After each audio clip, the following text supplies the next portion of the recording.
একবার নবী সাল্লাল্লাহু আলাইহি ওয়াসাল্লামের কাছে এক সাহাবী অভিযোগ করলেন, ইয়া রাসূলুল্লাহ ইন্না নাকুলু ওয়ালা নাশবাহ, আমরা খাচ্ছি তো খুব বেশি, কিন্তু মনে যেন পরিতৃপ্তি হচ্ছে না, খেয়ে দিয়ে তৃপ্তি পাচ্ছি না। তখন নবী সাল্লাল্লাহু আলাইহি ওয়াসাল্লাম বললেন, লাআল্লাকুম তাতাফাররাকুনা, হতে পারে যে তোমরা খাওয়া দাওয়ার সময় ছড়িয়ে ছিটিয়ে খাচ্ছ, একসাথে খাচ্ছ না। ইজতামিউ আলা তাআমিকুম, একসাথে একত্রিত হয়ে বসে খাও।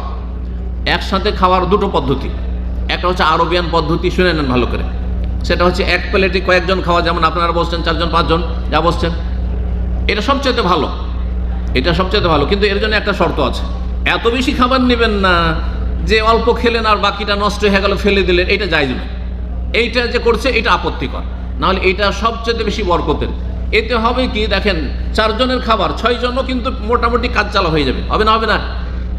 কিন্তু আলাদা ছোট প্লেটে নিয়ে যদি আপনি বসেন খেতে, আর ওতে আরেকজন যদি বসে যায়, তো আপনার মেজাজ খারাপ হয়ে যাবে। কি ভাই, হ্যাঁ, এই এতটি ভাতে যদি আরেকজন বসে যায় তো কি করে হবে, তাই না? কিন্তু 4 জনে 5 জন, এই জন্য বলছেন তো আমল ওয়াহিদ একফিলিস নেন, একজনের খাবারে 2 জনের কাজ চলতে পারে, 2 জনের খাবারে 3 জনের কাজ চলতে পারে, 3 জনের খাবার 4 জনের কাজ চলতে পারে, এভাবে বলেছেন নবী সাল্লাল্লাহু আলাইহি ওয়াসাল্লাম। একসাথে এক প্লেটে খেলে এইভাবে খেতে হবে যে খাবার নষ্ট করবো না, আমরা খেয়ে দিয়ে উঠিয়ে নেব।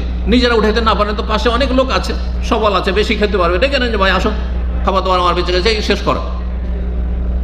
আর একটা তরিকা হচ্ছে যে আমরা আমাদের দেশীয় তরিকা, উপমহাদেশের তরিকা, প্রত্যেকের নিজ নিজ প্লেটে খাবার বেড়ে নিয়ে খাবে, কিন্তু একসাথে বসবে, দস্তরখানে একসাথে বসে খাবে। এটাও বরকতের, কারণ একসাথে বসে খাচ্ছে।